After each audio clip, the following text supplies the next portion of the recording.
You know the phrase that pays. Bank. Well, hello, guys. Yo, it must be the golden hour. It must be it must The be golden doodle hour. the golden doodle. All the golden doodles are arriving. All are welcome. That's like my girl Zelda Rubinstein from Poltergeist. Come into the light. Light. Walk Into the light, children. No, you said don't go into the light, Craig T. Nelson.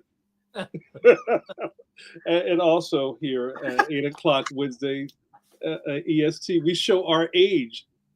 Welcome back to Pencil Live. This is a weekly live program where you get to hang out with three, count on 1, 2, 3 expert cartoonists. Pitch me, I must be dreaming.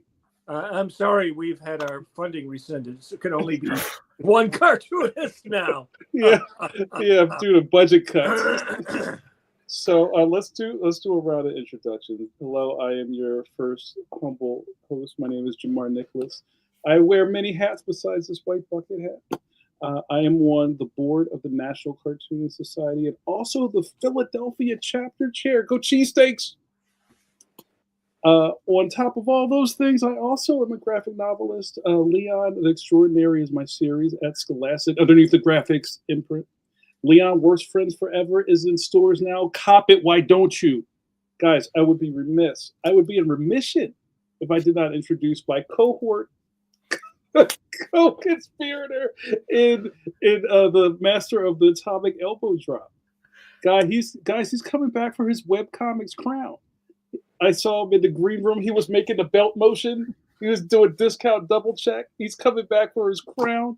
Guys, you know him and love him as Stone Cold Steve Conley. What's up, Steve Conley? Gentlemen, so lovely to see you. My name is Steve Conley. You can read my webcomic, The Middle Age. You can read it over on Go Comics and Tapas and the Webtoons and over at middleagecomic.com. And I also make TTRPG stuff like the lovely Intoximancy. Oh, I love it. This is the latest one. I've got about 2 dozen more Kickstarters to ship out. I'm in the middle of that, and then I'll be announcing the next one. I'm very excited. It's going to be a good year for that sort of thing. But I would be remiss if I didn't introduce the Golden Doodler himself. The cartoonist who walks. He draws 2 daily comic strips. I know you probably think your internet went out when I said that. No, that's 2 daily comic strips.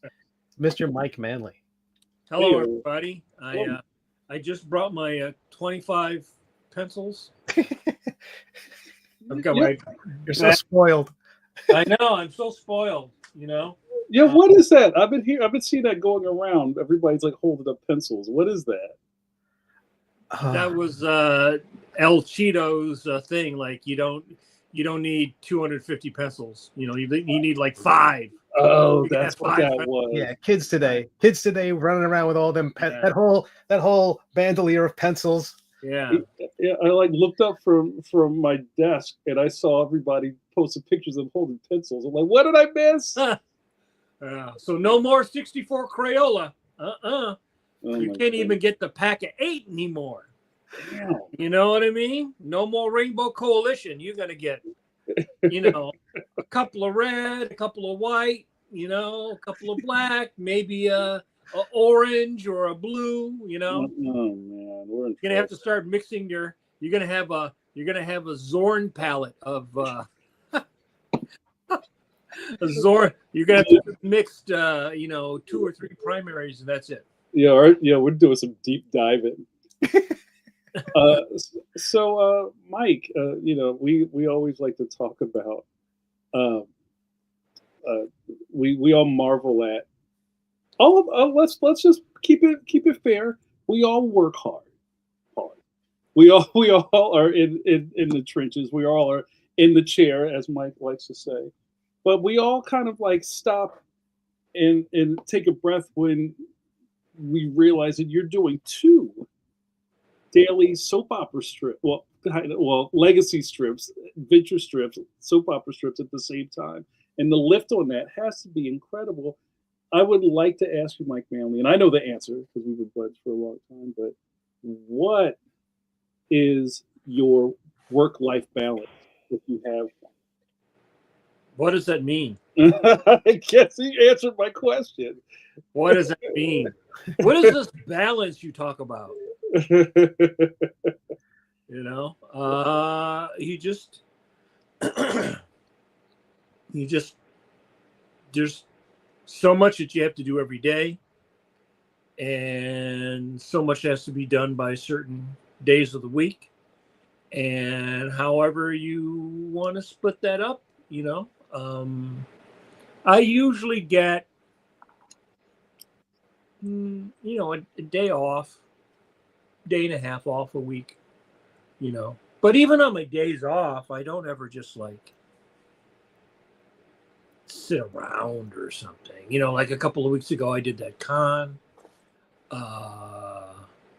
You know, it's not like going into Ford, you know, and working on an assembly line. It is an assembly line, but it is not. It's different every day.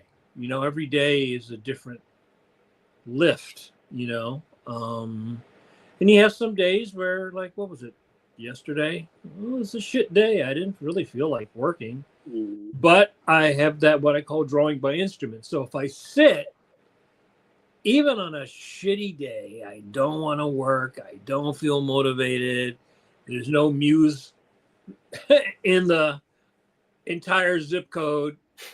I just, if I work, even if I race it 15 times, at the end of 8 hours or 10 hours, I will have something, you know? So I get beyond I never have artistic block. I know a lot of people talk about that. I never get artistic block. I get crap, but I'm never blocked, right? And part of the job is that I feel is if as long as you're constantly making a forward motion, if you draw something you don't like, or I don't feel great about this, you move past that. You move past that. I mean, I have no choice.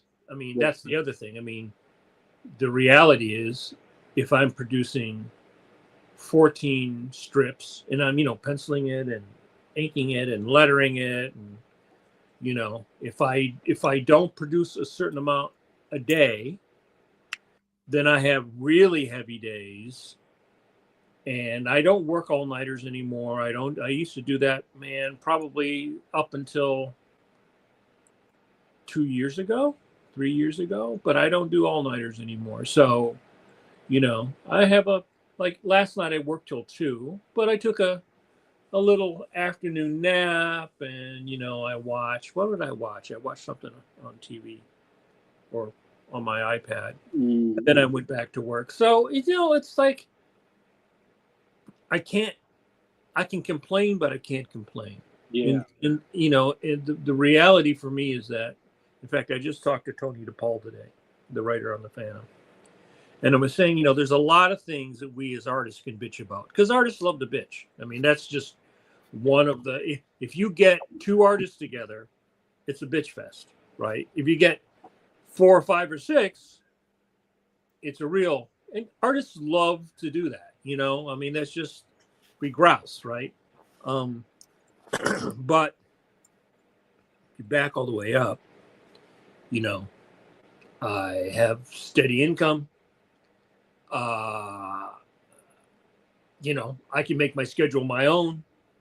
No one really ever gives me any kind of crap. Nobody says, "Oh, change this, move this over here." Well, I think I had one thing I had to do last week, which is I had misdirected a balloon tail. I wish they paid me more, but what job do you not wish that they paid you more, right? Right.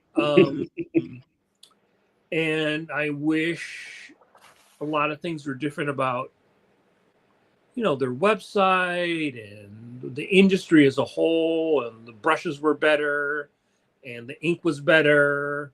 When I was working traditionally, today I was dealing with the fact that my backup hard drive, one of the things I have to do this weekend when I'm done is I need to install the new one and transfer everything over because I think this one's going to die.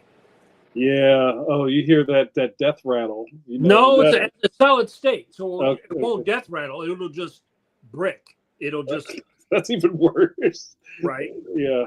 Yeah, and then the only way to get anything off of it is I would have to go and get the data guy. And then it might be like $2,500 or more to get it. Mm-hmm. So yeah, and I see all these starving artists. I see a lot of these young people. The comics broke me. This broke me. That broke me. It's not.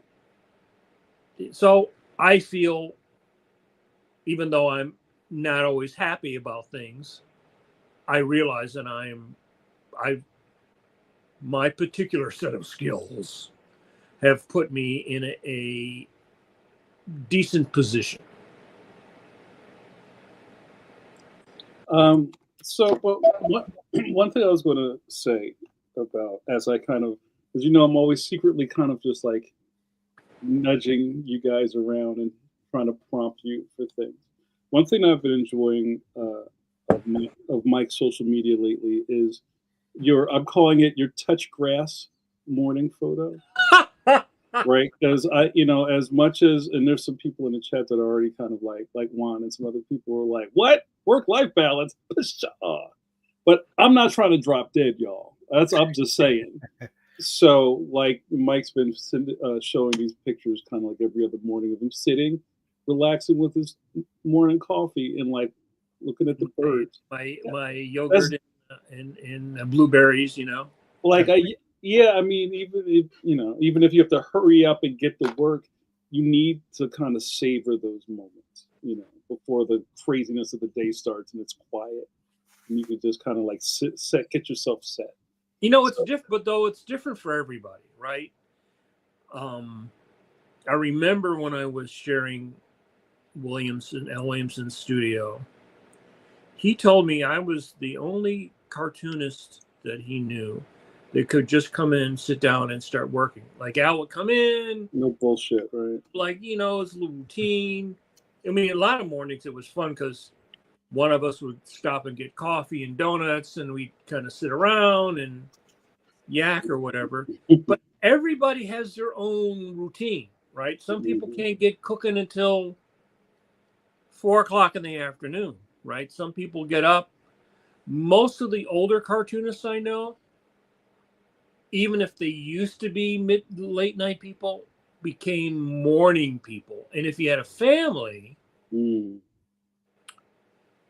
you tried to have like normal human hours. Otherwise, you'd never see your family. Yeah. Yeah. I don't have a family.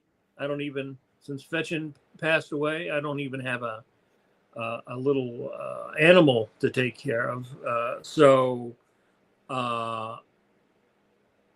My hours are completely my own. But I have noticed myself that only occasionally will I stay late. I'm sort of switching to becoming more of a morning, getting up earlier. And I don't know if that's just like a body chemistry thing, because naturally I'm a night owl. I've always been a night owl. But but what about you guys? I mean, what's your yes, Steve. I was going to ask you that, Jamar. It was like the work-life balance. How do you? Is it because you've got these graphic novels are no joke. So how do you pace yourself? Well, and there's a part of me that is, maybe it's runoff from my old life of working at universities, that I'm used to being busy, right? It's a weird little kind of like, I don't know, sub column of things that I have. I'm used to being busy. I'm used to handling everybody's stuff and running all around and making things happen. I'm the firefighter.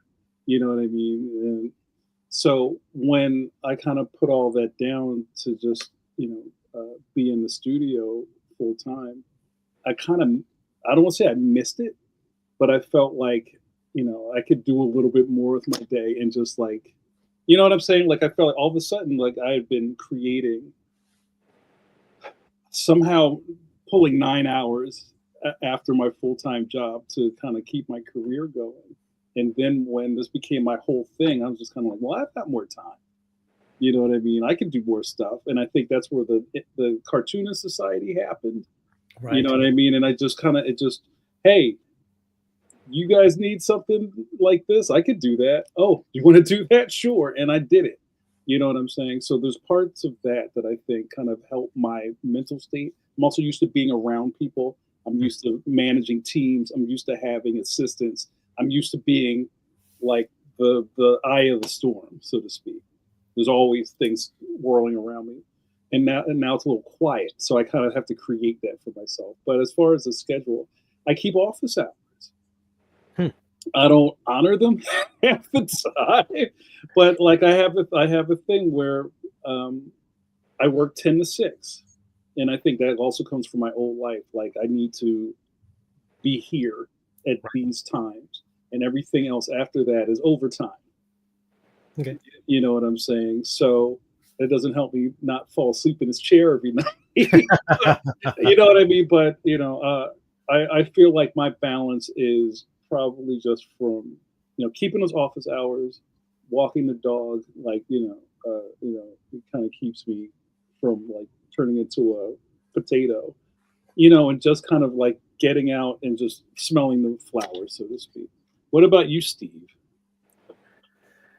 I'm glad this came up because we just kind of, also we're podcasting, we do a bunch of other stuff. You know what I'm saying? Like I didn't even talk about that. Like us right now on your video scope is something else that we do. Yeah, and often we're like, okay, it's a really good show. Back to work. Yeah, go right back to work. Yeah. So go ahead, Steve. What about you? I am like a classic workaholic kind of person. It really is I will just, if I don't have something to do, I'll come up with something to do. I will cook up another project. I'll say, well, I could do another subclass book, or I could learn how to animate, or I'm always filling that space with something. Yeah.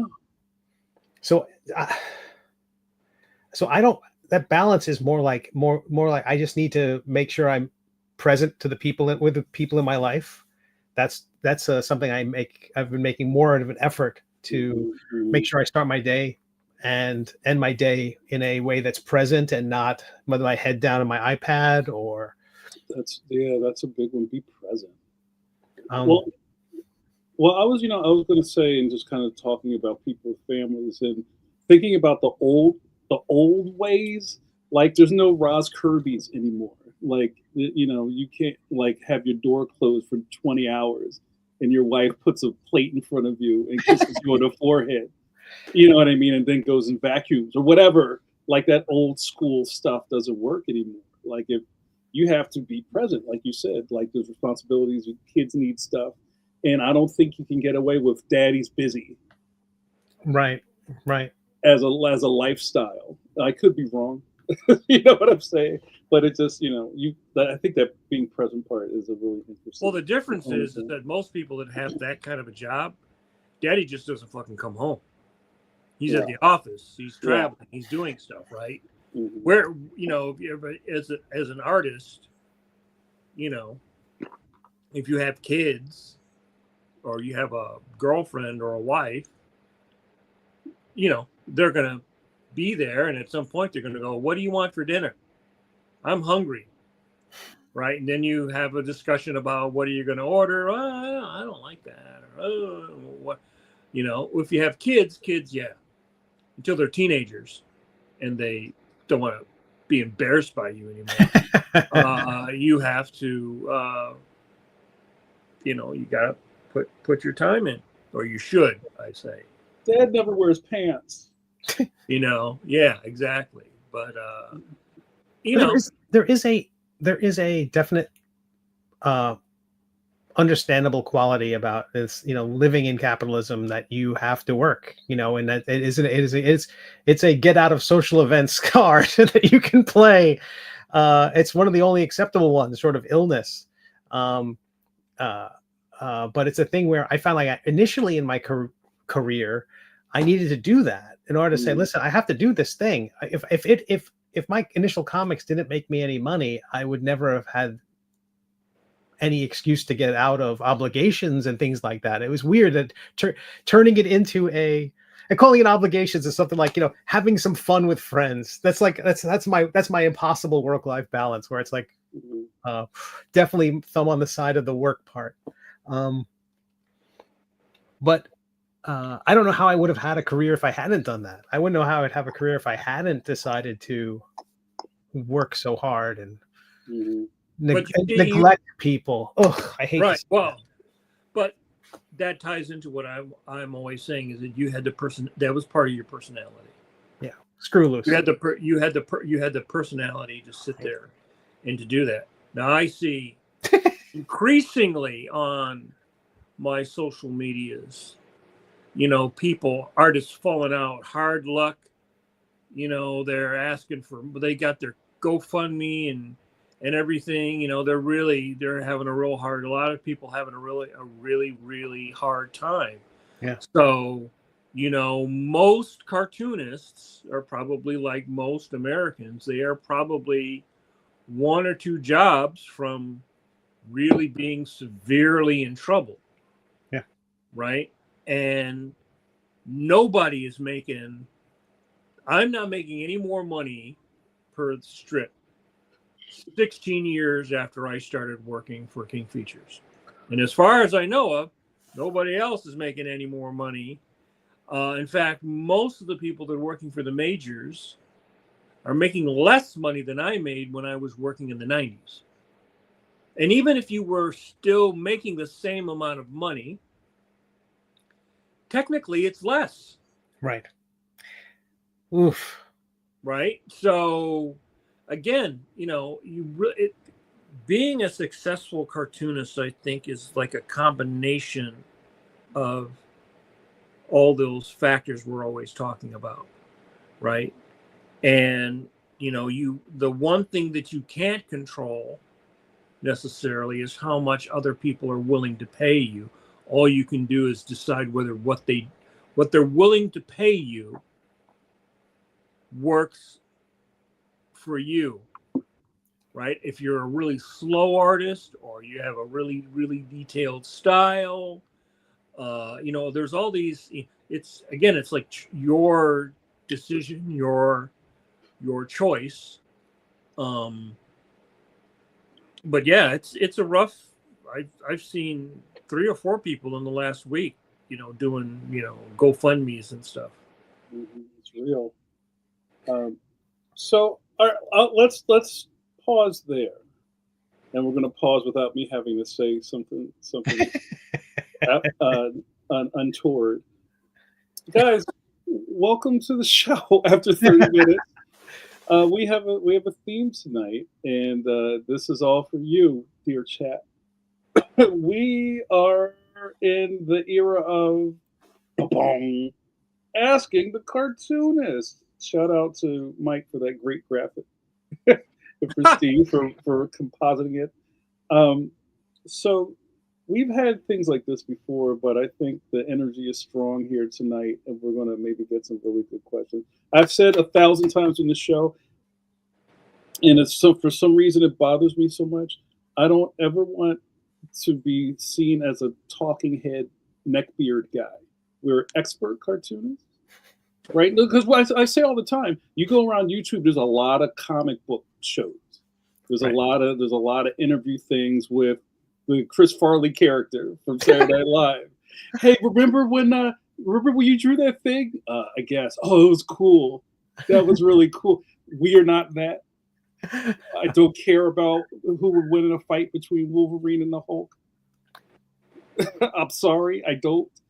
Aunt May. Aunt May would win. So I think this is a giant part of what makes this special, and I hope that the chat and our viewers and the pencil pushers, as Super D calls us, use it, use us, use that.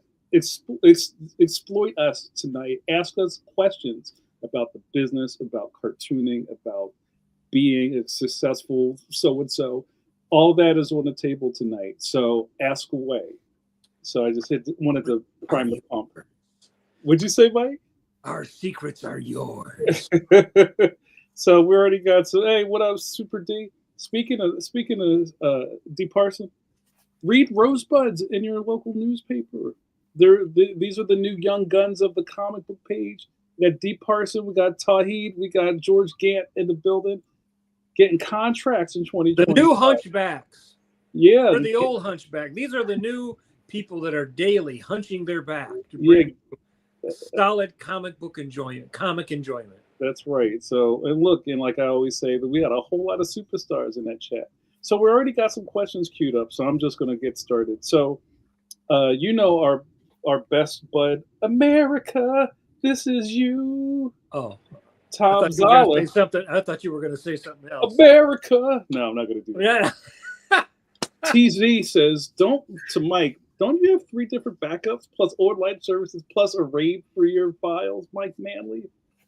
Are you living on a razor's edge with just a hard drive and a cup of coffee? I have the cloud. The part of the problem is that this is a 2017 iMac. Vintage. Right. And in order for me to really take advantage of some things, I'd have to upgrade. But you don't upgrade while you're running a marathon. You don't say like, "Oh, I'm going to change my shoes while I'm running." You know what I mean? I don't have a pit crew, so I would have to buy a new system, set that system up, play around with it, and then migrate, which is the plan. That's the plan. So I kind of have an idea of what I'm going to buy. But I've been doing stuff long enough that you're constantly backing up, and then they change the format from we've all been around the SideQuests and the Zip, and the Jazz, and the Optical or whatever. Yeah. In fact, I have stuff I need to send to one of those places to transfer. There was a point where I was trying to get I'm forgetting my disc sizes, not disc, not the other word. Those are 3.14s, like the floppies after they did the really big ones, like in your 386 computer. I was looking for external drive because I had a bunch of floppy disks I couldn't read anymore, and they used to sell them. I don't know where that went. I think it had FireWire on the back of it. but Tom, that made Steve laugh. Tom said, "I had a crash in 2005. I've been super paranoid since. I have a Synology, Backblaze online backup, and a regular super duper backup. Remember Drobo? Remember that? Everybody was all Drobo. Remember that? Drobo Baggins? That was like you could get a bunch of externals and you put them in a Dalek, and put a plunger on the front of it. It would zap. But I don't feel confident even if you use some, eye in the sky cloud thing. I have no faith that one day that just will be gone. Somebody will hack it or something. I mean, realistically, you should have a backup, and it should be offsite, because even if you have a backup on site and then your house burns down, well, then it burns up your backup, right? I think at that point, I'm just giving up. But yeah. I mean, I do have the cloud, but I haven't actually, like I said, I haven't gotten into the habit. Yeah. Because you got to, when you go through the old stuff, you got to sort it and you got to organize it, and I mean, that's literally why all those companies their entertainment companies or, you know, a publisher has people that just do that, right? They just have an assistant or they have teams of people that come in and go like, we're updating this, we're updating that, we're taking this, we're backing this up, we're backing that up.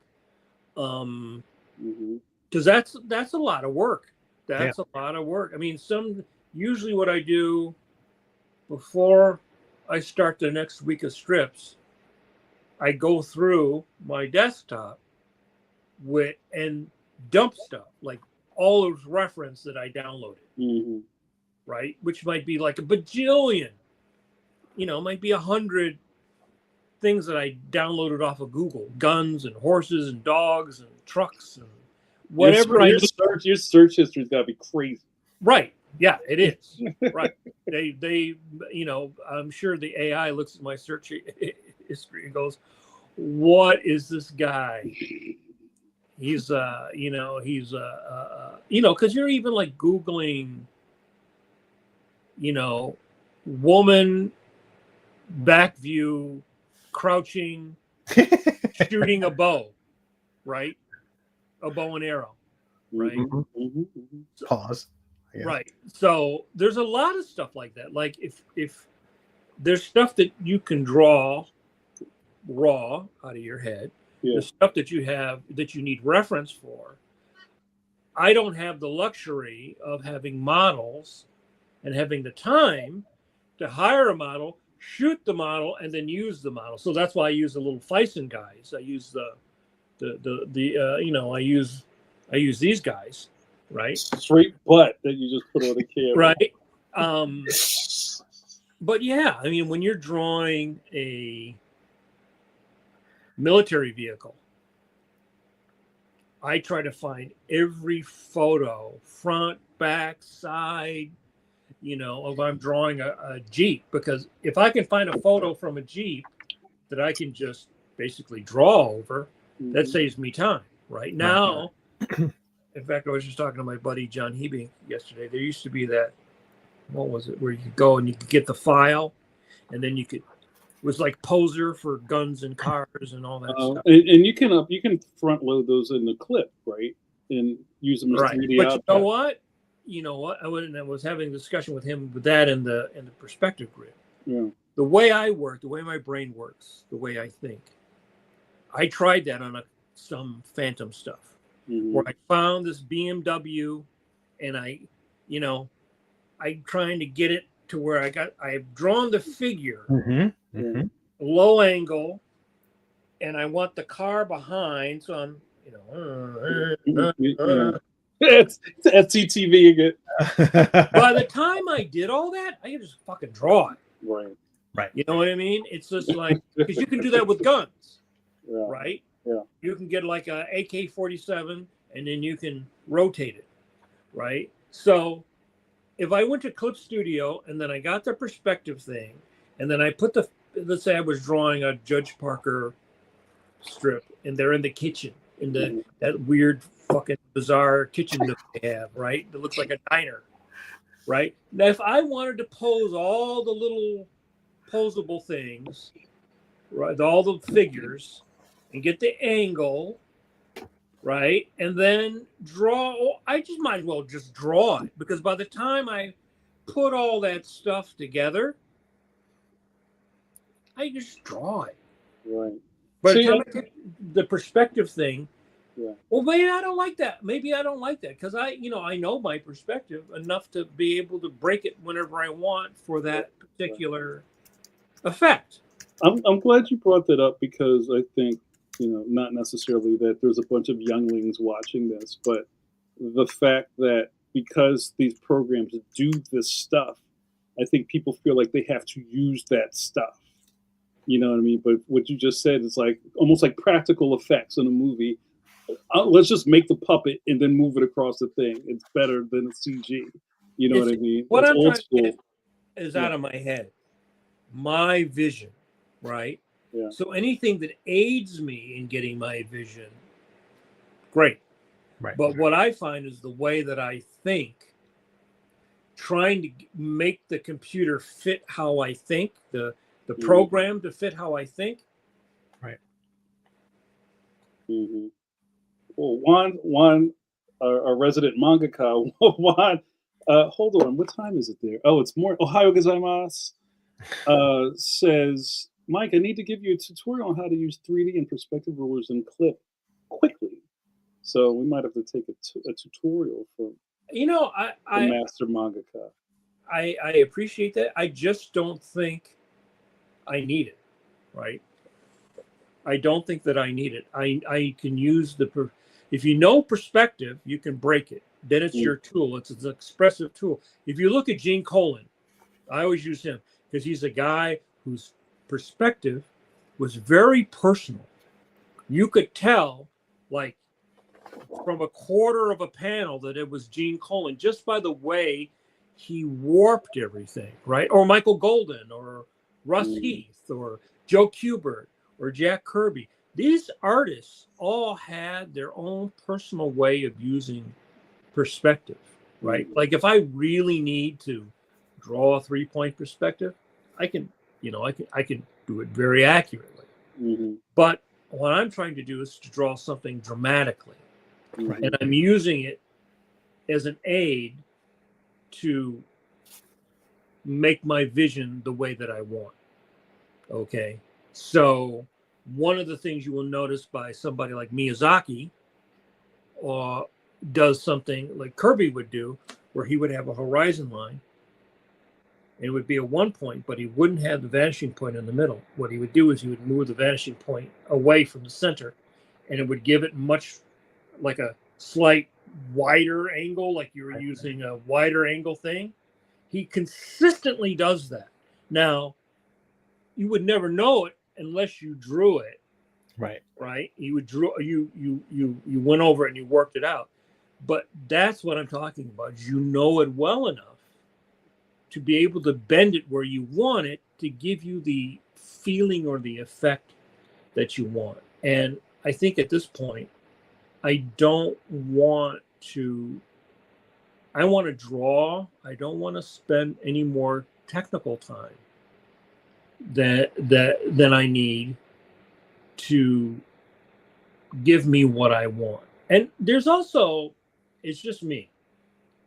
I like the fact that I can fucking draw a car and I can turn that car any way that I want. And I can make it my car. I can warp it if I want. And I remember there's a couple issues of Iron Man or Daredevil. I'm trying to remember which one it was. The Gene Colan drew right after that movie Bullet came out. And you could tell he was really influenced by that movie. And when he drew these cars racing around, he got that feeling of motion and distortion that made it cool. Right. That's what interests me, right? I don't want to sit there and try to use this anything that slows down my juice, my motion, my mojo. That's counter to my momentum. All right. Our questions are starting to pile up, you guys. So let's try to wade through these. As we asked for this, and now we're getting it. All right. Thanks, Tom, and thanks, Juan. So I'm just going to start picking through these, and then I'll ask Steve to do something. Hey, what up, Dom Gomez? Our boy Dom. Haven't seen you in a while. Welcome back to the chat. Dom says, what does draftsmanship mean to you? And what does bad draftsmanship look like? Let's ask Steve first and see what he has to say. I think usually it has a kind of more technical meaning about like drawing something accurately, or I kind of think of it more like, is it doing what you need it to do? Is it doing, is your drawing accomplishing what you want it to accomplish? Yeah. Like, I feel like draftsmanship is almost like the opposite of like cartooniness in some contexts. Like you want to be a good draftsman and it has a technical quality. But I feel like in terms of when it comes to cartooning, you know, I am a poorer anatomist than many. but I think I achieve what I need to achieve in a way that when I'm firing on all cylinders, I'm an excellent draftsman. But I don't think Steve Rude is going to lose any sleep over my portfolio. I love it. He was waking up in a cold sweat every night. Mike, what about you? Well, I think draftsmanship means good drawing, right? Good, like they always say that Garcia Lopez is one of the best draftsmen, drawers in the business. But you could apply that to any of the Disney animators, yep. Right? It usually means that you have a good grasp of the figure and being able to turn the figure and put the figure in a composition, right? Now you can be cartoony, like doing a good drawing of Donald Duck or Mickey Mouse or you know, but traditionally that's what a good draftsman was. You know, you could turn the figure. You felt the figure was volumetric in its drawing, and that it occupied the space, that the use of the space was well designed. The composition was good, right? I think that is traditionally what people think of as good draftsmen. You know, I think Jack Kirby was a fantastic draftsman. Now, he was a highly stylized draftsman. But, you know, the older I get, in fact, I was just looking at a Jack Kirby Commandi issue yesterday. There's the typical, you know, Kirby. And then every once in a while, you will see a figure that's doing something that has such a naturalistic, observed and felt pose. Mm-hmm. And it's not somebody with a pack of, you know, the big pack of hot dog fingers, you know. So I think it's a flexible term, but I think traditionally people would say, you know, Garcia Lopez was a great, or John Buscema, right? Or Gil Kane. Gil Kane was where I went. Yeah. Yeah, you know, it tends to be about Dave structure and Gibbons. form. Dave Gibbons. Yeah.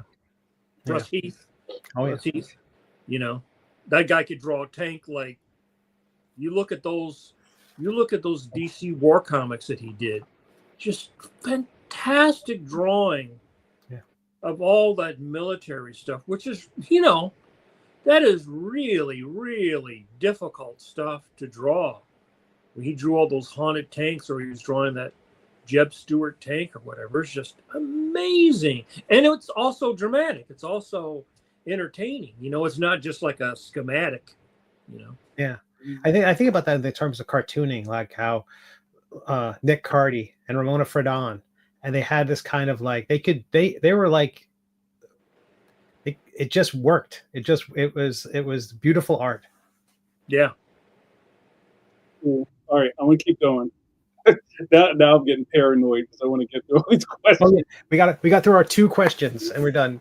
Yeah, but thank you, and we can probably work back around the things too. But thanks, Don.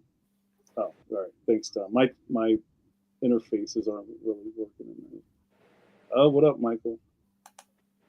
And I'm also really, it's always cool to see people throwing out their faves.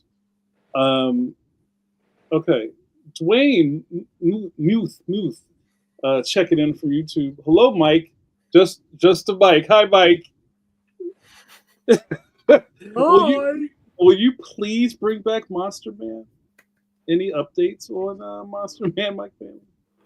I'd have to think about it. I like the character. I know people remember it fondly, but I think I could only really do it as a Kickstarter. One of the things you find out is there's things that you like, that you love, that most other people don't, that the bulk of fans will not support. And really, that's what it comes down to. It's like when you're going to spend that much time and effort to publish stuff, it has to work out so that you can like I never made any money doing the Action Planet stuff. But what it did is it gave me an opportunity to have a very different kind of career, because people go, "Oh, you can do that. You can do this stuff. I had no idea that you could do that kind of stuff." And that sort of led me into animation. That's great. Cool. Thank you, Dwayne. So next up, I'm just going to roll the dice here. Notorious JRD for the long-standing battalion of pencil pushers. Notorious JRD says, "I give new signups to my email newsletter a free book in PDF, but growth is still slow." Pause. What are some tips to encourage folks to share the newsletter after it's been sent, which doesn't happen for me? I'm going right to Steve Conley with this one. The king of the newsletter, king of the email list. I was looking at it. I have not sent one since like January of this year. I have been real. That's how much work I've been doing this year. It's like we're currently in a position where I'm like, every time a job opportunity shows up, yes please, yes please. I'm going to take everything until they stop showing up. But for the newsletter, I say just ask them. Be specific and clear. And if you would like them to do something, tactics are weird. But I think you either if you directly ask them and they don't do it, then you've done everything you can. Mm-hmm.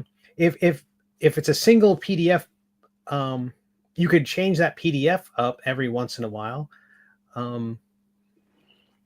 But I don't really think it's messaging. If they're opening up your emails and you're seeing that they're clicking, then a direct request is the best method, I think. Just what did my mom say? Closed mouths don't get fed. Just tell them what you want. And it's also people try to strategize about what do I do and blah blah blah. And often it's just ask, and people do it probably. And if you're sending out a newsletter, is it something that's coming out like once every 6 months?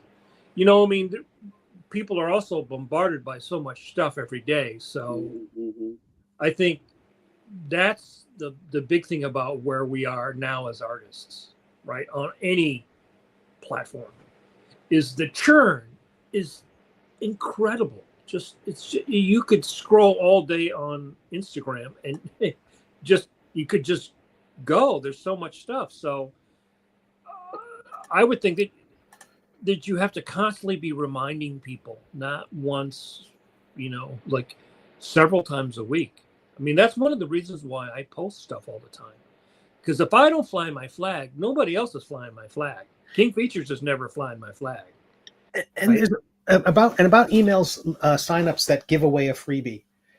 There's services that will, in the text world, the world of novels and genre fiction, things like that, not the graphic novel side of things, pictureless books, if you will. They have a lot of writers will have their newsletters, and they do what's called a newsletter swap. And when they send out their newsletter, they'll include at the bottom, here's a couple other things I recommend from other people. And you promise to tell your readers, and they promise to tell their readers about each other. That doesn't seem to exist yet in the comic book world, because a lot of cartoonists don't have mailing lists. But it's a sort of thing, if it did exist, and there are third-party sites which exist in the writing side of things, where when I convinced some of them to include my graphic novel pitch, they generally don't like that sort of thing. But I had done that and shared my mailing list with other people, and especially when it was like fantasy fiction. And so there's a way to reach other people outside your list, is to ask some writer you like or cartoonist you like who's sending out their mailing list to include a shout out to you and offer the same. And there's always going to be a imbalanced request. Someone's going to have 1,000 really good readers who have a high open rate, and then someone's going to have a 10,000 strong mailing list with 0 open rate because it's all bots and spam and it's not been pruned in a while. But that's another way to get people to open, because if you're asking the same audience again and again to do the thing for you, they've helped you already. It's hard to ask them again. And even if they did, if they said, hey, go check out JRD's work, They've already told their friends. So, and also don't look at mailing list growth as important as quality of that mailing list. I'd much rather have 10 really awesome subscribers than 1,000 garbage subscribers. Awesome. Cool. Thank you. We have a question. This one's from Mike. This is from Super D Parson. Mr. Manley, as a fellow syndicated King cartoonist, I generally would love to know your thoughts on the current age of the industry. I feel like there's a big gap in separation in discussion and interest between old guard's comics and new age cartoonists. And while I'm doing my best to spread the word and enjoy comic strips, current younger demographics my age and younger aren't growing up with their own Garfield, Peanuts, Kathy, etc. Mike, your thoughts, and then I will put your face back on the screen. Thanks, Dee. Right now, it's funny. Comics Kingdom, when I was talking to Tony today, Comics Kingdom was running some kind of survey, but it was 404ing. So you would go there and it wasn't working. I had a discussion with some friends, some Phantom guys about this, and it basically, it's very obvious now that comic strips is basically a post 40, post 50-year-old readership, right? People who are over 40 easily, and probably over 50, because young people don't read newspapers, ever read newspapers at any kind of number. And so what I found when I was teaching is every year I'd ask, I've talked about this before, I'd ask the kids what they were, what do you read? What do you look at? What do you, young kids, they will look at something on your phone. They will go to Webtoons, but even Webtoons is not what it was, because I think something comes out, they invest money, kind of saturates to a certain level. So I don't think there's any way without them being willing to spend literally millions of dollars to have a campaign to reach whatever that younger reader is, where that younger reader, who the younger reader is, and where are they, and then what are you going to give, what are you going to make that appeals to a tween, right?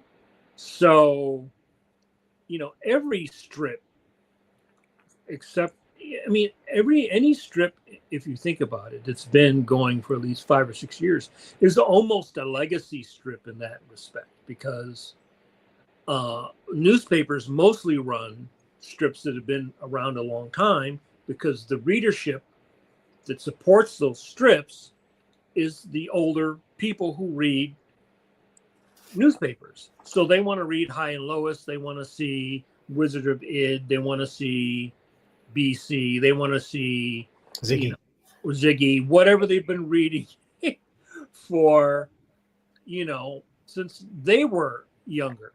So I don't know if there really is an effective way to reach an audience. In fact, I was talking to Tony about this today because of Flash Gordon. So there's 4 versions of Flash. There's the paper cuts Flash. There's the new Flash Gordon that King Feature has, what Dan is doing. Then there's another Flash Gordon that Mad Cave is doing.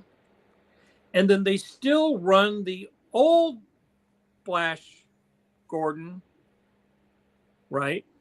And none of that appeals to kids, because kids don't read pulp. Kids don't read something that is from the 30s. So Mike, isn't that part of the new paper cut stuff, is to kind of like refresh Flash Gordon for kids? You don't you think know, it's working? I Not that you would have the metrics. I'm just saying. right. I don't have. I talked to them about doing that. I know what they're trying to do. Maybe it will be successful. Maybe it won't be successful. Only time will tell. You know, if you turn it into, I guess my point was, like they're doing a new Phantom 2049 webtoons. We will see whether that will be successful with young readers. You know, some stuff its time just passes. My point with King Features, when I was talking to them several years back about sort of almost doing like a DC style guide for Flash Gordon, you know, I'm like, people like me like Flash Gordon, right? I'm 60 years old. People like me like Flash Gordon. You go much younger than me, people don't really care about Flash Gordon. I don't care about Flash Gordon. Right. So sorry. And if you take Flash Gordon and you change it to be like some young kid skateboarding Flash Gordon, well then Poochie. right, yeah, you know, exactly. Then he went back to his home planet. Right. So then those people who are going to buy a hardback reprint of Alex Raymond, that's not going to appeal to them because that's not their Flash Gordon. Yeah. Right. So I said the only character I think that you can continually upgrade is basically Spider-Man because he's an everyman character. So they made, you know, the Spider-Verse Spider-Man, updated it.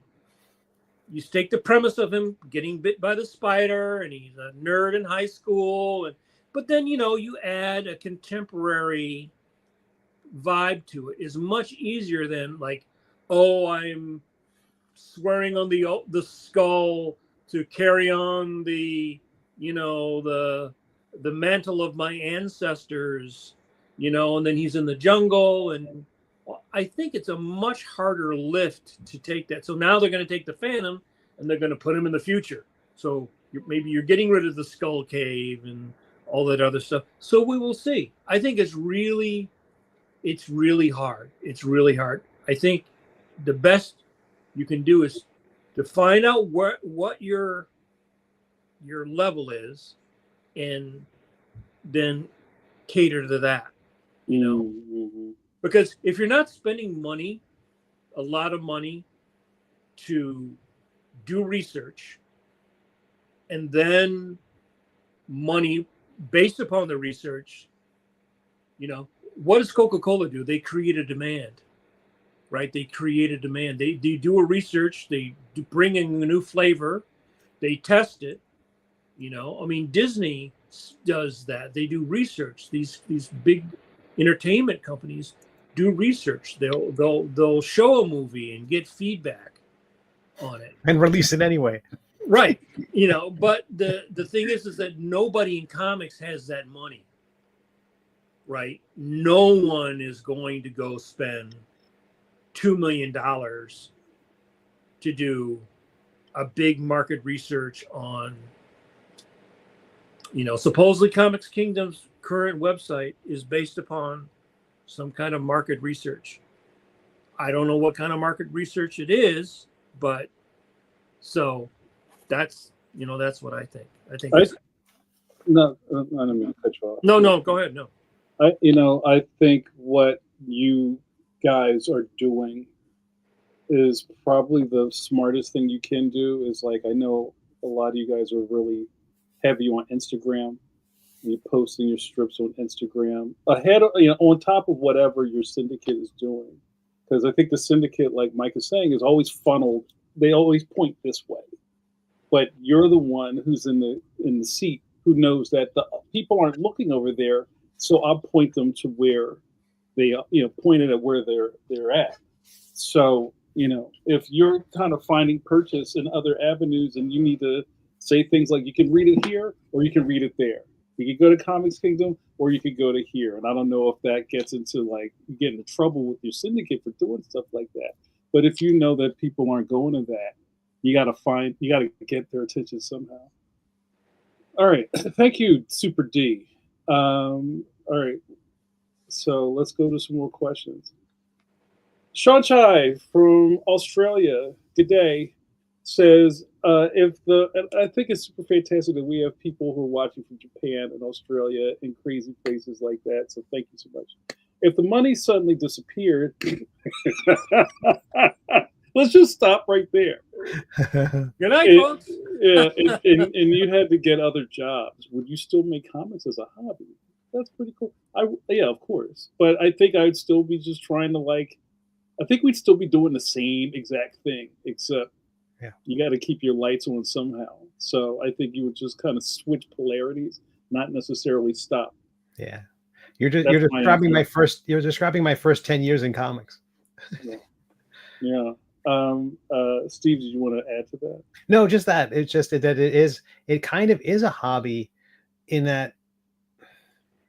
That's kind of what the NCS used to have, that kind of distinction that until you made the majority of your income from comics, you weren't a professional. And I feel like a lot of us were doing comics and we never, they've since removed that. So if you want to join the NCS, by all means. But it was kind of a slow burn until we finally got to the point where, comics are where we're at. But especially independent comics, it's not like there's no page rate. There's no, you're out there trying to sell the idea. You're going to conventions and doing your elevator pitch to strangers to try to become interested in this thing you're doing. So that's where it starts. So, I mean, it technically sort of was a hobby in as much as it wasn't paying all the bills. It's like the guys who were in their band and they're going to go play at the local Irish pub twice a month. Is it a hobby? Is it a gig? What is it? And that's a kind of just outside that kind of catch-22 of catching. Mike, do you want to touch that? I mean, I love comics, so I would probably still draw comics on my own, but I would be but I also would be doing probably more painting. I mean, I do this as a living. I do it as a way to make a living, right? So there's that trade-off when you're a commercial artist. Do you love everything you do? No, but you need to keep the lights on. You need to pay for your health insurance, all that other stuff. So like I was saying at the beginning of the podcast. So I would probably always do comics because I like comics, but I certainly wouldn't be drawn to strips worth of it. Right. So I just Shochai in the chat just didn't know about that NCS rule changing, and I just put in the chat that I want to make it sound like you could just send in your Easter seals and you get to be in the NCS. It's not like that. There's still a submission process. There's still a submission committee, and if your work is of high quality and of a high standard, then they'll consider it. But there's still, there's still a bunch of hoops you have to jump through. Right. Yeah. So, but yeah, all right, cool, thanks. Also, okay, hold on, Sanjay, thanks for that. How about this one? Anya Lies, good to see you. Anya Lies from YouTube asks, "Good evening, talented gentlemen." Well, hello. Hope it's okay if I ask, are there any messy, unpleasant fan encounters you can think of? I think I'll give this one to Mike. What? I mean, any did you have to fist fight a dude at Heroes Con? When you like? No. Any stories? No, I mean, besides that one weird guy at that Scratchy Con, that guy. No. I think most people are very. You might get more rudeness online than you would actually ever get from anyone in person, and so I can't really say. I mean, even that one guy, the scratchy guy, he wasn't like an insulting person. He was just, sometimes you'll get at a convention, you will have someone who got out of the house that day. He's going to the convention, or they're going to the convention, and they stand in front of your table and monologue and kind of block traffic. And they're not bad people, but they don't have that. They don't have the social etiquette to realize, like, you come, you say, now is the time that we, you move on. They just sort of stand there because they're getting attention. But no, I haven't. I would not ever put up with someone being rude or disrespectful. How about you, Steve? No, my fans are all beautiful people, symmetrical faces, and have a glow about them. They have their delights and unpleasant. No, anyone who puts their drink down on my table. How about that at a convention? Anyone who takes a large sweaty cup, a large sweaty beverage that gets placed on my table, you are my enemy. Yeah, word up. A book bag that gets placed on someone's original artwork. Yeah, but that's about it. They're by and large, I feel very lucky at these conventions. Yeah. You're being nice, Steve. But yeah, I'll agree with Bill O'Donnell. A booth barnacle, and I can't remember who coined that phrase, but it's kind of like there's supposed to be some kind of like social awareness that a lot of people don't seem to really have a lot at a comic book conventions. And I'm sure they mean well, but it's kind of like, I guess, paired with the excitement of being out of the house and meeting your favorite comic guy.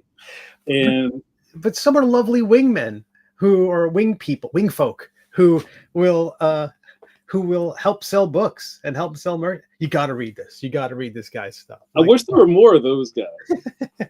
Yes, if there's one thing, be more like that guy. Yeah, see that guy who won't leave? Be more like him, but do it over there. So, all right, thanks. Thanks, Anulaz. I hope that helped. And also, like, part of being a pro is that, especially with that kind of stuff, and I know there are also creators or creatives who aren't good at dealing with the fans or even the public. Let's not even call them fans. They're just like, people who don't really have a good bedside manner in a public space, who might bark at somebody, like, also, like, if you have a kid that comes by and like does the snotty smear, I'm sure you've seen that. Hand, nose, mouth, wipe. It's just kind of like, how do you react to that? You know what I mean? Like, there's good and bad ways you can react to that. So, but yeah, thank you. All right, Steve, you want to read some of these? Heck yes. All right. Juan Albron. Hello, Juan. For all three of you, do you have a dream project that you haven't done yet and would like to do in the future? Jamar.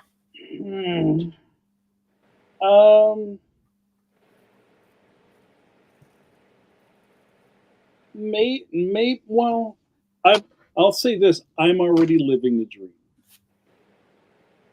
So I'm always really excited to do my next book, whatever that is. So I don't really have a lot of things like, and I think when people hear questions like that, it makes it sound like, oh, I really want to run on Thor. You know what I'm saying? Right. So, and that's not, Juan does his own stuff, so you understand how that is. Like, I don't look at that as a kind of pedestal for me, because I was never in this business to be a Marvel guy. You know what I mean? Which is funny. Like, when I did that Marvel Super Stories thing last year, thank you, I hardly talked about it. Right. And that was kind of by design. I hardly talked about it because, one, and there were a lot of people that were very excited for me. Thank you. It was great. It was a nice little thing to do. But Leon's more important than that. You know what I'm saying? And if I'm like, oh my God, you guys, look, I did this Marvel thing, which belittles my intellectual property by putting that much energy into somebody else's thing. So how are the fans going to feel about buying my books when I'm jumping up and down about drawing the Hulk? Right. I don't know if that makes sense, but that's Oh, totally, absolutely. That's just me. Mike. You know, when I was younger, I used to think it would be fun to do the Fantastic Four, or there's certain things like that. But I don't feel that as much now.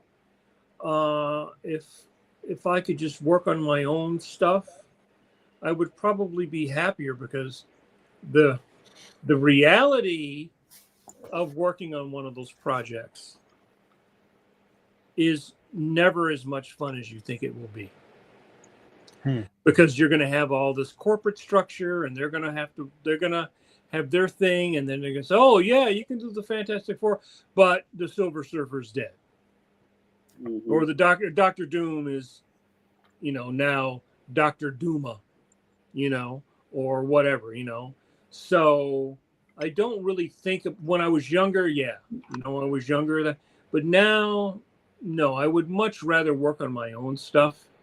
I mean, I can just sit down and do a fun drawing of the thing like I did this week, twice. Mm-hmm. I can do that and sort of get my my jollies that way.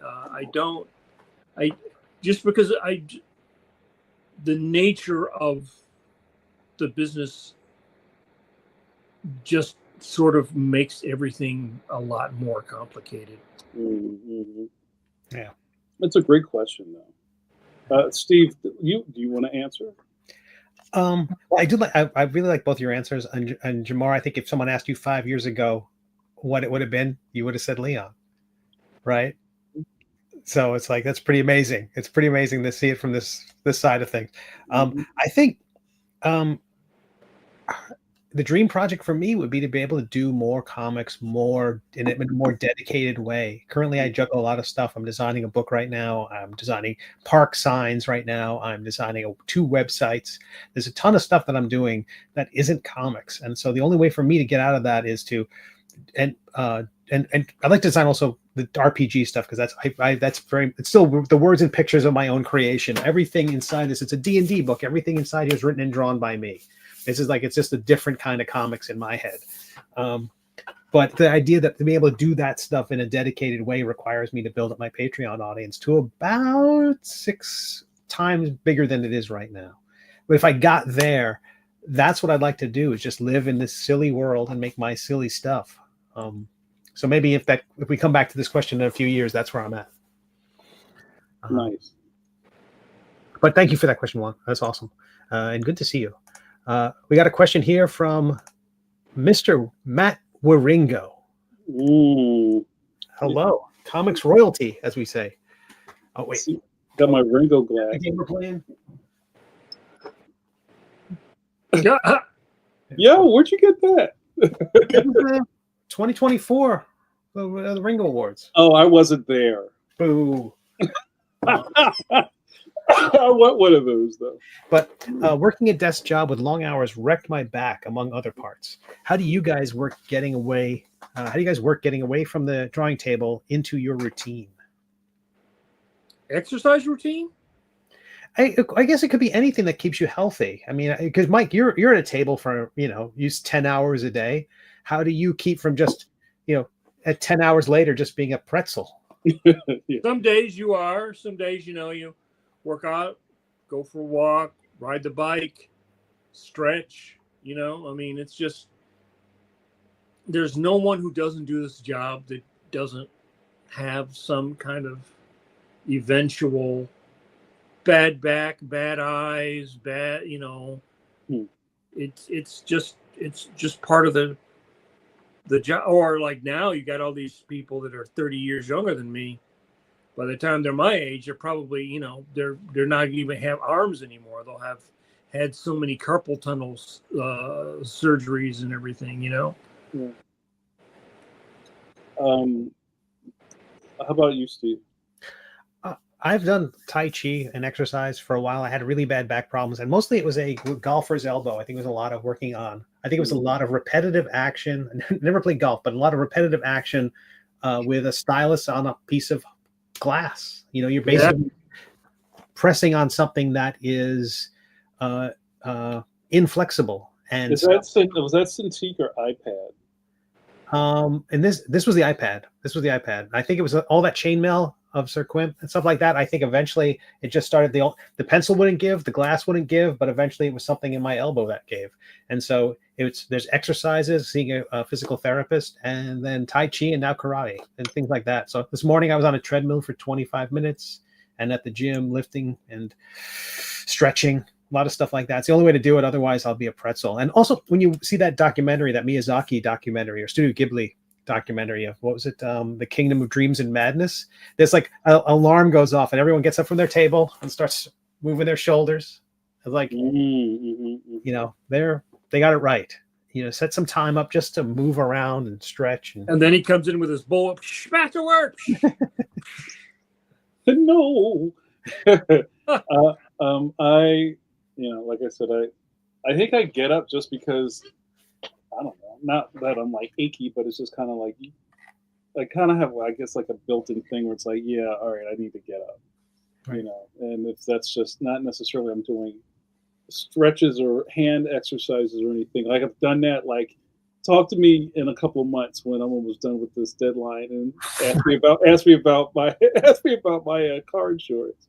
But like right now, it's like I think one of the best things that helps me is that I have this ergo arm on my device that I can move around and kind of position so I'm not hunched. Like I try to watch the hunch, and I try to keep my back straight. And I'm very aware of that. And also, like we've said in the past, if you don't do anything for yourself, get a good chair. Yeah. Get a good chair. Like you can skimp on everything else. Get you a really good chair. Yeah. That's me. That's awesome. Thanks for the question, Matt. We got another one. I'm just going down the list here. Sean Shai on the YouTube. For amateurs and newbies who may be time poor due to responsibilities, illness, etc., what would you say is the most important thing to focus on in cartooning? Oh, wow. That's interesting. Mike? Well, that's a pretty broad question. So I think it really depends upon what it is that what is your goal? I mean, are you trying to draw a comic book? You're trying to do caricatures? You're trying to do a comic strip? Right.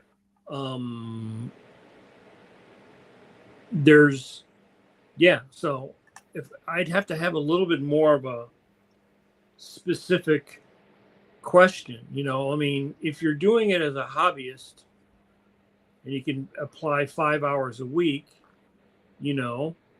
then, you will make much slower progress, right? Do you have short-term goals? What are your short-term goals? What are your long-term goals? I mean, for some people, it's just a creative outlet. So, I can try to add to this a little bit. Maybe, and I like kind of what you guys have said, thinking about, what exactly are you trying to do with this limited time that you have. But maybe the more important thing is to finish things. Finish little things. That's what I was going to say. Just finish things. Like make yourself a bite-sized goal and accomplish it. And just keep scaling that. It's also, you're kind of also working up your cartoonist stamina. Think about like I said, when I first started out, my first self-published comic book was 16 pages. It wasn't even 23, 24 pages. It was 16. And I was like, oh my God, this took me a year. One of my first graphic novel projects at Scholastic was 240 pages or something like that. But you know what I'm saying? It's kind of like you have to kind of build up that kind of stamina to even go, hey, I can do that. You know what I mean? So now looking backwards, it's like I can draw 22 pages pretty easily now. I would also say that I always say it's like doing my analogy is it's like baking brownies. If you go to the supermarket and you buy the Betty Crocker, it's got a little recipe on there. And if you follow that recipe, you'll have delicious brownies. So I say it's the same thing with doing comics. If you follow each step, don't start inking before you finish penciling. Don't work out your story. You know what you got to draw, then do your drawing, get your reference if you need reference, designing. If you need to get your script, place your word balloons in, even roughly if you don't, or leave room for them. Do all the penciling. Do not ink anything until all the pencils are done. If you follow through, you will achieve something. Because usually what most people do is they think they're going to do Lord of the Rings. Then they get stuck. Right. And they've got some stuff that's kind of penciled, and then this over here is inked, and nothing is ever completed because they jump around. They don't really know what their story is. They don't know what they're going to draw, or this part is really hard. I say if you follow a recipe, if something is difficult, you might have to do a couple drawings to figure out how to do the drawing, and then you do the drawing on the page. But the thing that always trips up people, is the fact that they don't follow the recipe. They don't follow the process. And so no one who is not a professional is going to want to sit down and draw 8 pages of backgrounds.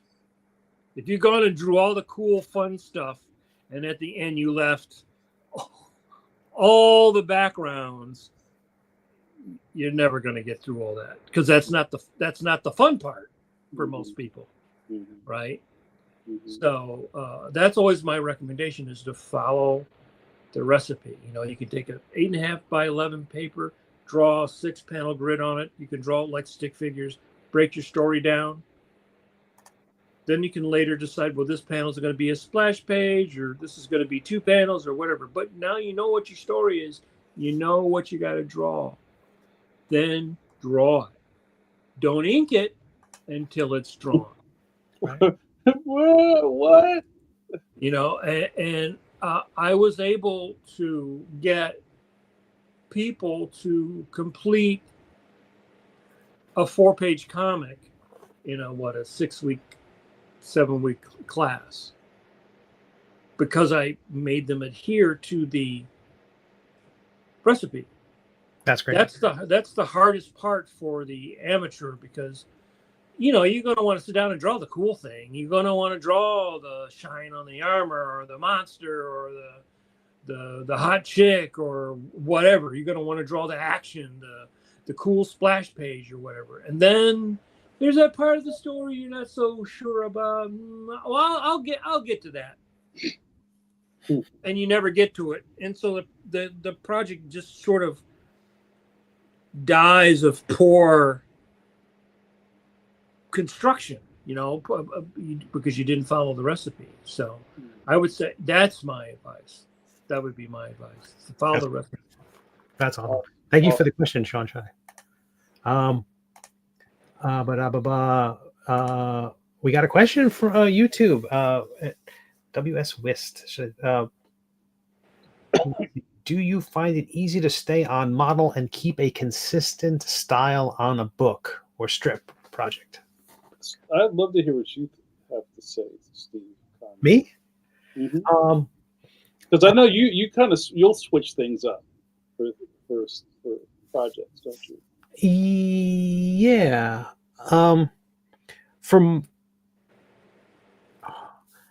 I find it easier nowadays. Now that I have a style that I feel is mine, and I feel comfortable, the kind of style that if I'm drawing for nobody, and when I started my strip, I thought I was, when I'm drawing for nobody, this is how I draw.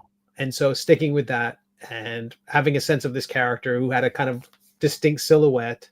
I did a lot of character drawings before he turned into what he is, the main character in my comic, the Middle Age. I don't know. I think being comfortable with it and fully understanding it, I can now picture the character in 3 dimensions, and kind of have. So now knowing what he looks like and being able to sculpt him. And if you do have a character, by all means, get that program Nomad Sculpt for your iPad, because you can sculpt your character and figure out, well, what do they look like from the angle I've never drawn them from. Because it's easy when you're doing a comic strip, especially one as cartoony as mine, to find 2 or 3 angles and only draw those forever. Why draw Beetle Bailey from more than the 4 angles we've seen him from, right? Well, also him getting beaten to a pulp. You got to do that when his arms are all noodly. But there you could kind of get away with doing less. But really understanding the character will keep you on model more than anything. To me, that's my thinking. Very cool. I just messed up your stuff here. Oh no, you're great. What do you guys think? I think, I guess time in the chair and time on a project and time with characters makes it easier to stay on model. But also, like, say, especially if you just kind of created something and it's your first go out in public trying to make this thing happen, it's going to change over the course of the project. You know what I mean? This character that you kind of designed in your sketchbook, and now you're drawing like pages and pages and pages. And you're like, damn it, why did I give them all these buttons? Why didn't I think about this thing that I never included from the beginning? Right. You know what I mean? So, once you kind of get through that and kind of figure out the economy of the characters that you're doing or the world you're drawing, it starts to get easier. It's like you draw the 4th book of something, you know what you're doing at this point.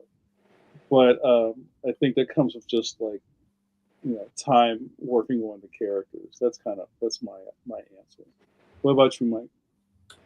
Well, I've done a lot of different styles, and it's basically proportion. Every character has a certain proportion, shape, proportion and shape. And so if you practice, whenever you work on a cartoon, like say Samurai Jack or Adventure Brothers, you get a model pack, which basically shows the shapes to use to construct a character. And you usually get a model sheet of expressions and things like that, right? Depending upon the style of the show, how widely exaggerated you can push the characters. But that's really what we were talking about with an earlier question. That's draftsmanship. So proportion and solid drawing, constructive drawing through, volumetric drawing, which is basically, you start to figure the head and you have the center lines for the eyes and all that stuff.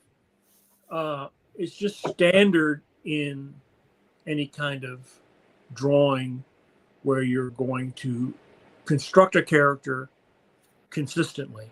So you can make a model sheet for yourself and you can show how you're going to draw, how you want to draw the character.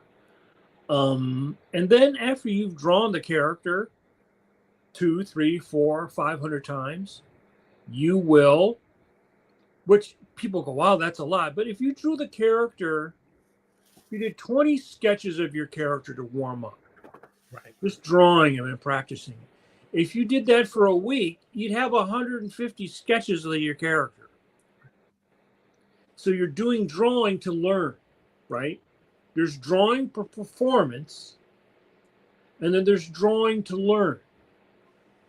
So you're doing drawing to learn so that you could perform later, right? So when you work on a cartoon, you've got maybe 50 people. You've got, if you're working on, one of those Disney features, you had a whole bunch of different lead animators, assistant animators. You had people that did cleanup, assistant cleanup. So when you're looking at the cartoon, you didn't go, well, this one was Ollie Johnston, and this one is Frank Thomas, and this one, once you get into it and you really know it, you can tell. But the average person, when you're watching the Bugs Bunny cartoon, you're not aware when it goes from this animator to this animator to this animator, right? That is only because they're all following the same drawing principles to construct the characters. So you can actually do the very same thing, right? And so that's part of doing your preparation and due diligence. I have the proportion of all the Judge Parker characters in my head. So I know if I'm doing a drawing like I was doing earlier, I'm like, oh, Abby's nose is that's a little too long, right? And there's all kinds of different things you can do when you start studying proportions of how to construct the body, like the inside of the eyes lines up generally with the nostrils. And if you draw from the center of the eye and you draw a triangle down, that's usually where the nose is. And if you draw another triangle down through the lips, that's where the chin is, the front part of the chin, right? Now, of course, everybody is a variation of that. But there's little things like that that I know that I incorporate into my construction and my drawing. Those are the kind of things that you, like I said, that you are doing drawing for practice to perform later. And you look at a guy like Steve Rude is a great example of that, because he has sketchbooks where all he does is practice drawing. He practices construction, right? So you can do the same thing for yourself. If you have a character and you want your character to look consistent, then you make a bunch of drawings, maybe 50, maybe 100 drawings, and then you pick the ones that you like the best, and then you make yourself a model sheet of like, well, why do I like this? Ah, yeah, his eyes or her nose or the hairline, or I like the way I drew the hair here. I don't like the way I drew the hair there. That's how they design something, right? That's what the character designer does, or the designer of the show. So you can do the same things. Make a model sheet for yourself that explains to you how you draw the character consistently. You know, you have the front view, side view, 3/4 view, back view, right? That's awesome.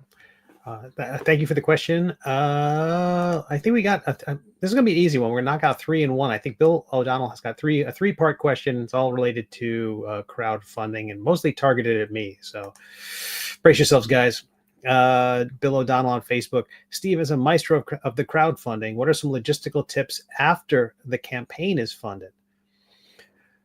And then some elements here, aka what to expect once the book is printed. Where's a good spot to buy mailers or Gemini 2 packs? Gemini mailers.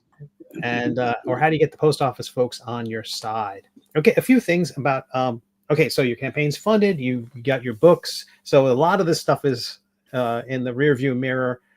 You've got, I say, pack up a few per day. If you've got 200 packages to go out, just like Mike was saying about sketches, if you do 10 a day, you'll knock it out, because 200 could seem insurmountable, but if you do 10, it gets pretty easy.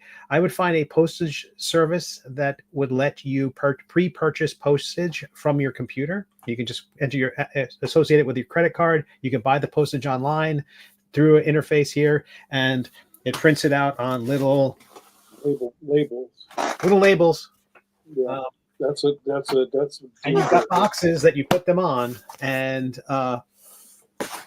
so that'll get you some discounts on it. There's certain things that for international shipping, like you'll learn little tips and tricks. Like if it's under 4 pounds, it'll be a lot cheaper to ship. If it's over 4 pounds, you're going to start bleeding from some part of your body. Well, Steve, can I jump in real quick about Sure. that mailing thing?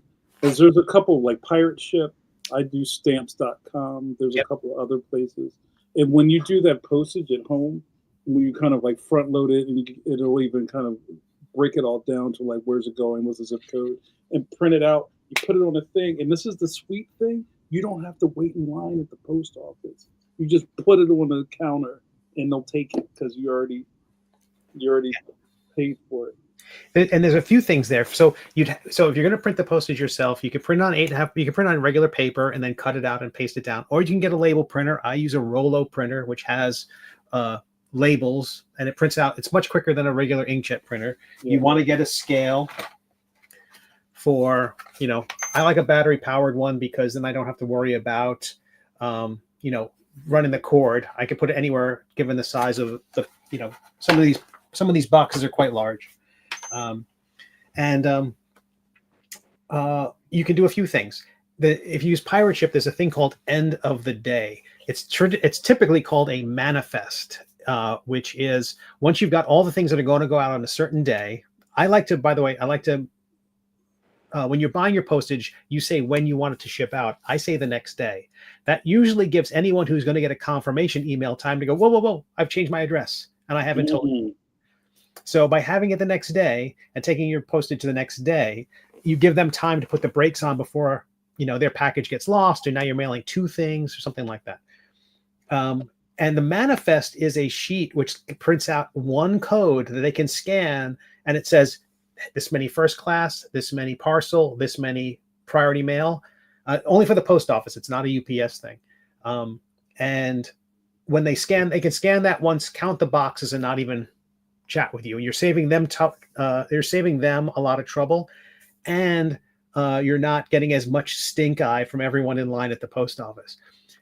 Alternatively, once you have your packages set up, you can go to the USPS website and have the postal carrier come pick up the packages. Yes. They'll ask you how many packages there are, what's the weight of the packages to make sure they've got the right, if you have more than their tiny little trucks can handle, or if they're picking up stuff from other neighbors, who knows what else they're picking up. You don't even have to go to the post office. So those are all things to get easy. I like also for post-campaign stuff, I really like BackerKit's interface for keeping track of who's getting what, checking lists, creating segments of people who are getting deliveries, so you can more assembly line your process. Like tomorrow, I'm just doing people who got the hardcovers plus add-ons. So, but the people who've got hardcovers but no add-ons, those you can just knock out because they're all consistent. Anyway, I'm rambling, but those are my general high-level tips. Steve, I have one other thing. Can you talk about the importance of a really sexy database? For my subscribers, or for like say you just finished a Kickstarter.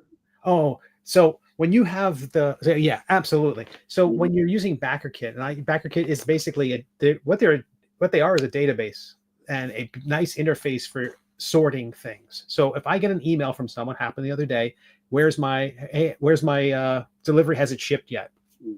You can either go to Pirate Ship or you can go to BackerKit, and it can tell you where their stuff is. Like, has it been shipped?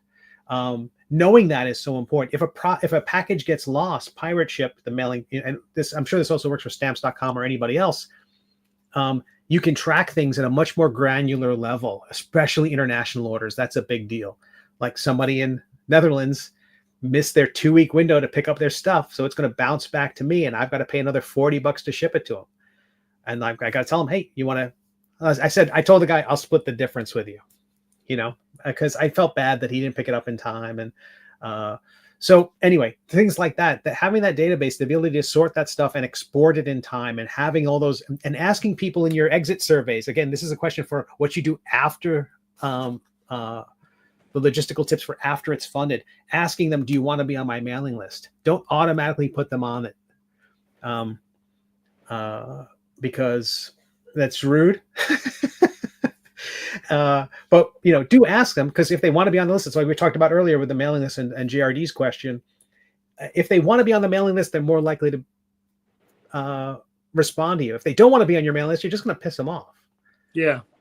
So don't do that. Don't do that. Did I answer the question, Jamar? That was great. Yes, thank you. Yeah. Thanks, Steve. Sure. All right, we're gonna try to drill down on the rest of these questions and go home. So thank you, guys. I'll jump in and do one for. And I see JRD has a follow-up question about BackerKit. What does it cost? It is a percentage of the total accumulated on the Kickstarter campaign. It's a they charge you they charge you for the stuff that they process, and also for the stuff based on the size of how successful the Kickstarter was. So usually it's only a fee if you did really well. So I wouldn't worry about it. You know, if you did well, you don't care. And if you didn't do well, you're probably not going. But I would say it's a percentage of what you've raised in Kickstarter. They used to have a sign up fee. They don't have that anymore.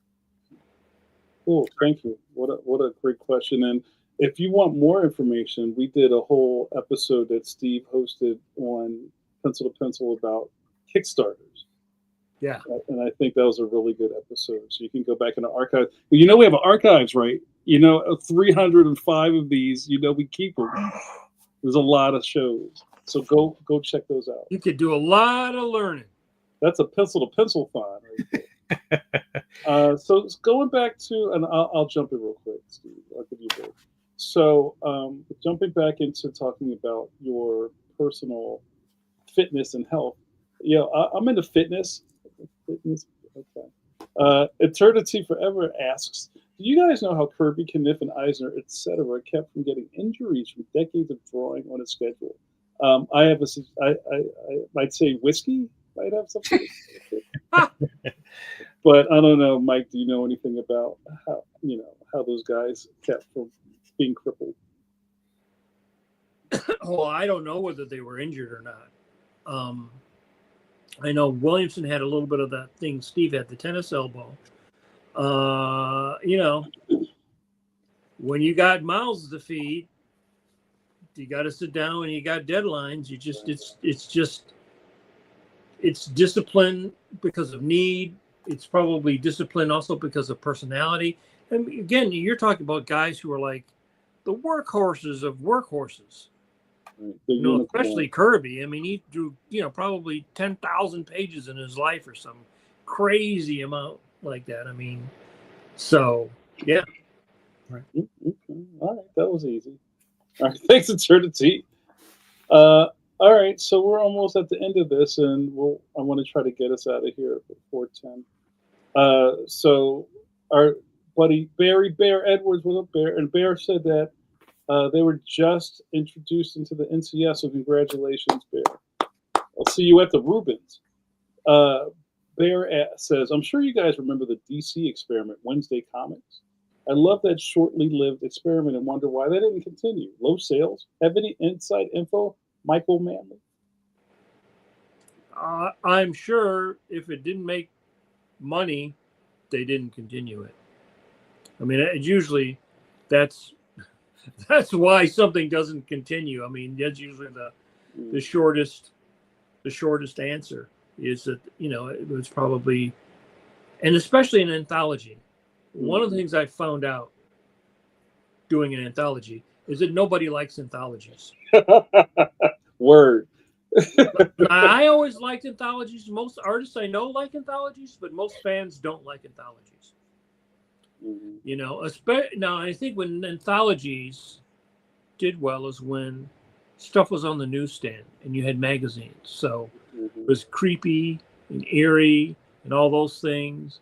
And, you used to have like the DC 100-page giants, which would have a little new stuff and then a whole bunch of old reprint stuff. But that was a completely different era. Modern comic fans don't like anthologies. They just don't. They do well in Japan. Shonen Jump does great. But Americans' tastes, at least the Americans in the direct market, again, who I'm saying the average age has got to be well over 40 at this point. They don't like anthologies. That's why you don't see them. That's why nobody does them. We'll always have Reader's Digest, Mike. Right. I mean, it always seemed like it was a very popular format until the direct market and until the atrophy, especially the atrophy of the direct market. You don't see Dark Horse Presents anymore. What was the Negative Burn? There were a lot of stuff in the late 80s, early 90s, but they all went away because the fans just don't want to support an anthology. I will say that in the crowdfunding era, they have a little bit of a resurgence, because when you have that many contributors, they have, each one of them has their own social network, and they can get the word out. And so the anthologies often have a slightly better chance than certainly better the chance than they would in the direct market, but they can do really well on crowdfunding platforms. Well, because you're deciding, like I'm looking for this that appeals to me, right? I mean, the direct market, right, is nothing like. I mean, Kickstarter's not the direct market. It's right. And lower, it doesn't have to. You don't have to sell as many copies on Kickstarter as you do on and direct market. Cool. Thanks, Bear, and congrats again to your NCS button. Very happy for you. All right, and why won't this? Okay, and we're almost out of here, guys. I see the cat. The cat is meowing on the fence outside. Heathcliff is outside howling at the booth. So our good buddy Scott Kurtz, who is a graphic novelist, I think he's still working on his next Table Titans book. Hello, Scott Kurtz. Hold on, I think Conley's getting some reading materials. Very, very cool. Very excited about Table Titans book. Scott says, do we have any idea if the new tariffs are going to affect major publishers? Now, I heard, and tell me if I'm wrong, didn't they say that, well, I'm thinking about trade, like traditional publishing, not necessarily comics, that books are not affected by the tariffs. Yeah, that's currently true. Paper is. So it's it depends where they're getting their paper from, things like that. But so even if we wanted to start producing stuff in the States, that would not be that would be a while. I mean, it would still have its challenges, and it wouldn't be that easy. But yeah, I know I heard from some people that they're concerned about placing an order, knowing that it's not going to ship for months, and not knowing what the tariff is going to be and what the bill will be when it arrives, because the tariffs are, despite what you may have heard, something you have to pay when your books show up here. Right. So that's already happened. I think that's already happened, and most people have to work at least 3 to 6 months out. Right. So it's kind of terrifying to place a book order right now. I know people have stopped going to. So it's people are placing orders in countries like Turkey instead of China. But all of it is unpredictable. So yeah, I would imagine it's affecting them terribly. Yeah. So and just to kind of like highlight or point what Scott asked, major publishers. So I don't know if we can kind of decode that a little bit more. Like, I mean, because they're the ones doing the biggest business and the biggest orders. So I'm sure that's going to trickle down to the consumer in a couple of different ways. Right. Like things that may have just been holding on or breaking even may just get canceled. Well, that will happen for sure, because if you're a small publisher, can you take the risk of getting orders for something that's coming in October and you're in July, and by the time you get to October and it's shipping, suddenly there's a 15% extra surcharge? That will put a lot of small publishers out of business, just because they can't absorb that cost. So, and that's today. What was it, yesterday he said, or day before yesterday he said, "Oh, I'm going to put 100% tariff on any film that's not made in America." Well, this guy's so mercurial that tomorrow he could decide, well, I changed my mind. I didn't like that book, so I'm gonna, stick it to the paper mills. I mean, so you might do better doing a Kickstarter and doing it as a digital, and then later, if things settle out, you could give people like a voucher for the print version or something. I don't know. I mean, it seems like it's so mercurial, and you see what's going on. People are very confused. Like, what website do you go to go, I want to print my book in China, but now it's a 35%. Do you know where to go to read specifically about the carve out for publishing? Do you know what government website to go and read? Is the printer going to tell you there's a carve out? Well, no, because in a lot of these things, almost everything you ship now has to have a harmonization code. It's a customs code, and specifically the one you put in for books. That whole category, there's a numerical category. It's like a Dewey Decimal kind of thing. Everything in that category is what is not in. Basically, it's almost like the media mail version of it. But there are things that are. The big worry for me is that it's going to affect everything else, because a lot of companies used supply chain as an excuse to raise prices because it was easy. I'll blame supply chain. Now they can blame tariff. Right. And that will have a big effect everywhere. And then things like slip cases, even if the books are exempt, the slip cases aren't.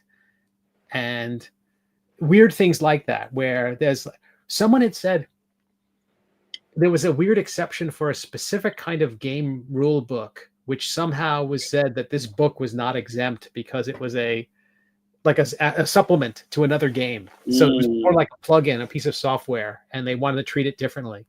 So it's all weird. They're trying to finesse it. And they haven't sorted it yet. Yeah. All right, cool. Thanks, Scott. And it's always good to see you hang around more often. All right, and we have one more. Jared D asked in the chat how we're doing, like, because everybody's been sicky poo lately. We're here, we're surviving, and thank you for your concern, Jared. Yeah, all right. I'm not sick. I'm fine. I've avoided the gripe. Yeah. All right, this is the last one of the night, guys, and then I gotta walk the dog. Sean Chai says, do you remember the moment when you thought, I can actually do this? I can be a cartoonist. What a great last question. Mike, I love on your Facebook where you post old pictures of young Mike Manley with your wavy hair in your teenage bedroom covered with comics and art on the walls. When did you figure out that you can do this? I guess I was like 13. When we moved from Detroit to Ann Arbor, and I could go to that comic book store like anytime I wanted, that's when I decided that this is what I wanted to be. I wanted to be work in comics and animation and stuff. That's when I decided that's what I wanted to do when I was 13. So it was pretty. I mean, I always liked drawing, but thinking of it as like somebody who says, "Oh, I want to be a doctor," or "I want to be a veterinarian," or an oceanographer. I was 13. All right, Steve, what about you? The moment I thought I could actually do this, I could be a cartoonist. It was early. It was without any, like, when I was a kid. I think just reading comics and knowing that Stan Lee and I don't know all these writers and artists' names, I knew them all, and that if Barry Windsor Smith could draw Conan, then why can't I? I mean, there was no rationale that I just could, because why not? Why couldn't you? But when I can actually do this, there might have been something where it might have been an Eisner nomination or something like that, because at that point I recognized that people maybe I actually had this stuff, You know what I mean? Because because in the back of my mind is like, if there's no standard to cartooning, if cartooning can range in quality and finish from extremely simple to incredibly ornate to very abstract to very realistic, how do you know if you're good at it? And so I could be deluding myself. And once I got external verification of any kind, I was like, okay, I was going to hang my hat on that and be like, okay, yeah, all right, I can actually do this. Steve, talk for a couple more seconds. I want to grab something. A vamp. Yeah, so that was really it. It was that external verify. So, and at some point, it was more like the Patreon was a big deal for me too. When starting the middle age, when I realized that was, I don't know, well received. I think that was really it. So you weren't thinking about that when you were in high school, like, oh, I could do this? No, in high school I thought I could, but I don't think I had any reason to think that. It was pure chutzpah. It was more like, youthful arrogance without anything to back it up. I love it. Yeah, it was. I really didn't have anything to back it up. So, but at some point, that external verification did kind of help. Thanks, Steve. Thanks for covering for me also. Here's mine. When I was 12 years old and my mother gave me this book. Wow. Oh, yeah. Ken Muse, The Secrets of Professional Cartooning. This is my second copy of this that I bought. This should be glowing. Like, this was way above my pay grade as a tween, but this kind of made it real. Like, all the things you would like guess about in the comics, like, do they draw it the same size as the newspaper? Like, all that stuff that you just had to guess about. All the secrets were in here, and this was my Bible, and this kind of made it real to me. So that's my answer.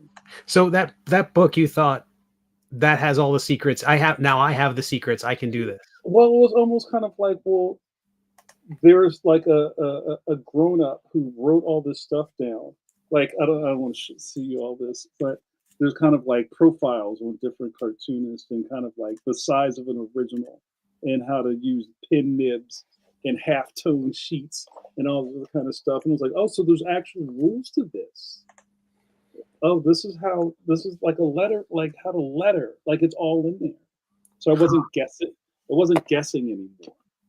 That's awesome. So, yeah, so that's me. Thank you, Tom Zoller. And thank you, Sean Shai. And thank you, guys. We did it. We did it right on time. We're getting out of here. All right, guys. Thank you so much for hanging out with us. This was a really successful episode of Ask the Cartoonist. And I'm glad that you guys played along with us. This is what we're here for. And hold on, Tom will close this out. Tom says, I believe that book is where I learned about Sadie Hawkins Day, which became a big deal when I was on Who Wants to Be a Millionaire. Got that question for 32. That's a lot of zeros, bro. Yeah. $32 million. Yeah, Tom will have to tell you the millionaire story one of these days. Gold-plated latinum. Gold-plated latinum. My Ferrigate phrase for tonight. All right, guys, I want to wrap this up. So next week we'll be back. We have no idea what we're doing next week, but you'll be the first to know when we figure it out. Thank you so much to my expert cartoonists, Mike and Steve and myself. We do this for you, dear viewers. And don't take cartooning from strangers. They lead you down the primrose path. You heard it here first. Guys, we're going to get out of here because we got to go back to work. So thank you so much. We hope we answered your questions. Go into that dark night and create. But hold on, I would be remiss for us to leave without telling you to wash those dirty hands. Oh, yo, look at that. Look at that, Steve. You Bill Bixby this. That's fantastic. I love it. All right, guys. Good night. That's fantastic.